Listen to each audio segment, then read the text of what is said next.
Hello students. हमारा अगला topic है नए राष्ट्र स्वतंत्र भारत 1947 के समक्ष मुख्य चुनौतियां। तो हम आपको ये बताएंगे कि मुख्य चुनौतियां कौन सी थी। 15 अगस्त 1947 को भारत को स्वतंत्रता प्राप्त हुई और एक नई राष्ट्र के रूप में भारत विश्व पटल पर उदित हुआ। भारत के समक्ष मुख्य रूप से 3 चुनौतियां थी। नंबर 1, राष्ट्र एकता की चुनौती। 2, लोकतंत्र स्थापित करने की चुनौती। और 3, विकास की चुनौती। तो नंबर 1, राष्ट्र एकता की चुनौती। भारत अपने आकार और विविधता की दृष्टि से किसी महादेश के समान था, अर्थात जनसंख्या और क्षेत्रफल की दृष्टि से भारत एक विस्तृत राष्ट्र है। इसके साथ ही यहाँ पर अनेक प्रकार की विविधताएं हैं। अनेक धर्मों के लोग, अनेक जातियों के लोग, अनेक बोली भाषाओं के लोग, अनेक संस्कृतियों के लोग के साथ साथ यहाँ का जो भूभाग है उसमें भी अनेक प्रकार की विभिन्नताएं हैं। जैसे कहीं पर पूरा मैदानी क्षेत्र और कहीं पर पहाड़ियाँ ही पहाड़ियाँ, कहीं पर अत्यधिक सर्दी, कहीं पर अत्यधिक गर्मी, और इसी के साथ कहीं पर जलवायु जो है 12 माह एक समान रहती है। तो ऐसी विविधताओं के साथ भारत को एक ऐसे राष्ट्र का निर्माण करना जहां भारतीय समाज की समस्त विविधताओं के लिए स्थान हो, ये मुख्य चुनौती थी कि किस प्रकार से अनेक धर्मों, अनेक जातियों, अनेक संप्रदायों, अनेक बोली भाषाओं, अनेक संस्कृतियों, अनेक रीति रिवाजों के साथ साथ भारत को एकता के सूत्र में बांधा जाए। यह एक मुख्य समस्या थी। भारत का जो क्षेत्रीय अखंडता है उसको किस प्रकार से सुनिश्चित किया जाए और किस प्रकार से सुरक्षित किया जाए, यह एक मुख्य समस्या थी। अंततः इन समस्याओं को या इन चुनौतियों को स्वीकार किया गया और इसको सुधारने का प्रयास किया गया। जैसे एक इकहरा संविधान का निर्माण किया गया, एक राष्ट्रभाषा, इकहरी नागरिकता, या स्वतंत्र और निष्पक्ष न्यायालय की व्यवस्था, या जो हमारे राष्ट्र त्यौहार हैं सभी धर्मों के लिए, सभी जातियों या जितने भी विभिन्नताएं हैं इनको ध्यान में रखते हुए राष्ट्र त्यौहार एक जैसे मनाए गए। हमारे राष्ट्र त्यौहार जैसे 15 अगस्त, 26 जनवरी या 2 अक्टूबर को जो मनाए जाते हैं, तो वह उसमें किसी जाति, धर्म या किसी भी आधार पर कोई भेदभाव, कोई पक्षपात नहीं है।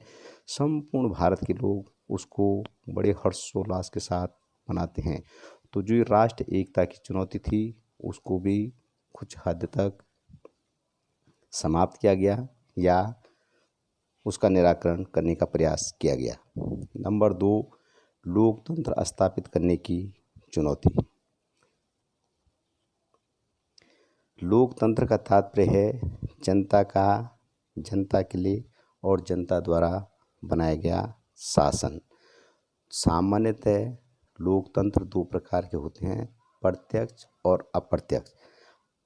और विश्व के अधिकांश देशों में अप्रत्यक्ष लोकतंत्र को ही अपनाया जाता है, जिसे एक प्रकार से प्रतिनिधियात्मक लोकतंत्र भी कहते हैं।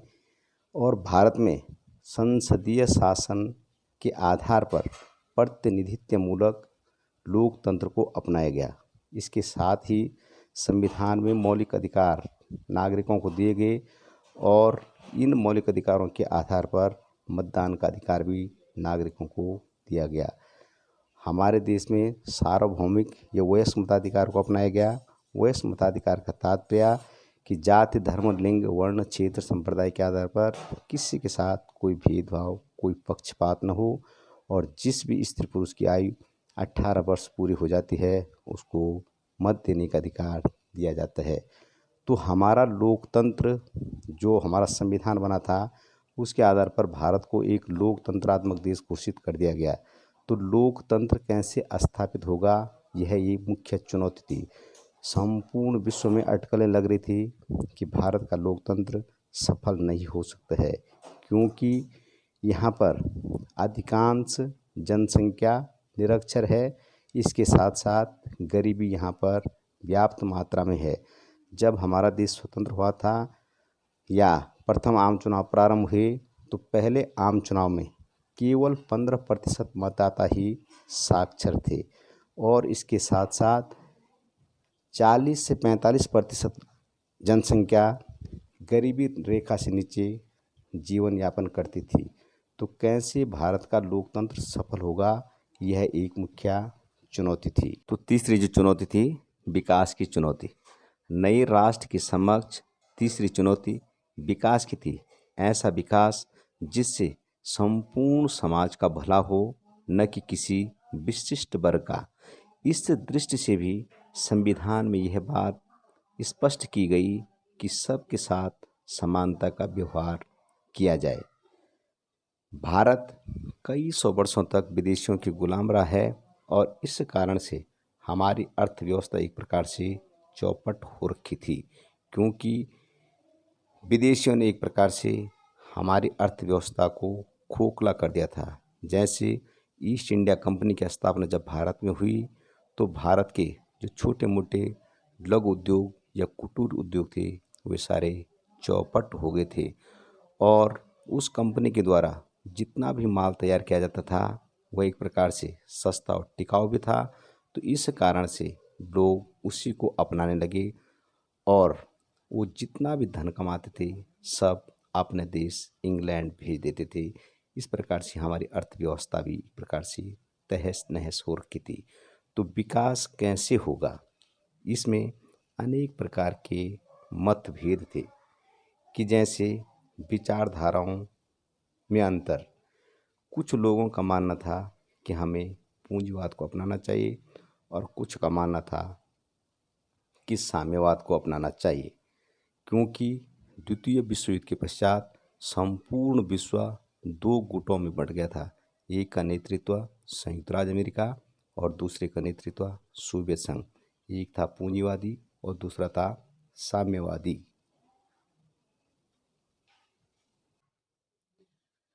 1947 में जब भारत स्वतंत्र हुआ तो भारत की मजबूत स्थिति को देखते हुए दोनों ही महाशक्तियाँ संयुक्त राज्य अमेरिका एवं सोवियत संघ भारत को अपने पक्ष में करने के लिए तत्पर रहते थे। अमेरिका पूंजीवादी गुट का समर्थक था और सोवियत संघ साम्यवादी गुट का समर्थक। कुछ अन्य विचारधाराएं जैसे कृषि बनाम उद्योग। कुछ का मानना था कि हमें कृषि पर विशेष ध्यान देना चाहिए, क्योंकि भारत में आजीविका का मुख्य साधन कृषि है। और कुछ का मानना था कि हमें कृषि पर ज़्यादा ध्यान न देकर के उद्योगों पर अधिक ध्यान देना चाहिए, क्योंकि विश्व में जिन देशों ने उद्योगों को अपनाए हैं वही अग्रणी हैं। जैसे ब्रिटेन में लगभग केवल 5% लोग कृषि कार्य करते हैं, अमेरिका में भी लगभग 10 से 11% लोग कृषि कार्य करते हैं, लेकिन विश्व के विकसित राष्ट्र अर्थात अग्रणी देशों में गिने जाते हैं। इसी के साथ कुछ लोगों का मत था कि हमें निजी क्षेत्र को विशेष महत्व देना चाहिए और कुछ का मत था कि सार्वजनिक क्षेत्रों को विशेष महत्व देना चाहिए। अर्थात जो उत्पादन के साधन होंगे किसी व्यक्ति विशेष के हाथ में हो या सरकार के नियंत्रण में हो, ऐसा भी मतभेद था। तो हमारे देश का विकास कैसे होगा, यह एक मुख्य चुनौती थी। इन सभी विचारधाराओं पर मंथन किया गया, चिंतन किया गया और अंत में हमारे देश की जो अर्थव्यवस्था है वह है मिश्रित अर्थव्यवस्था के रूप में अपनाई गई।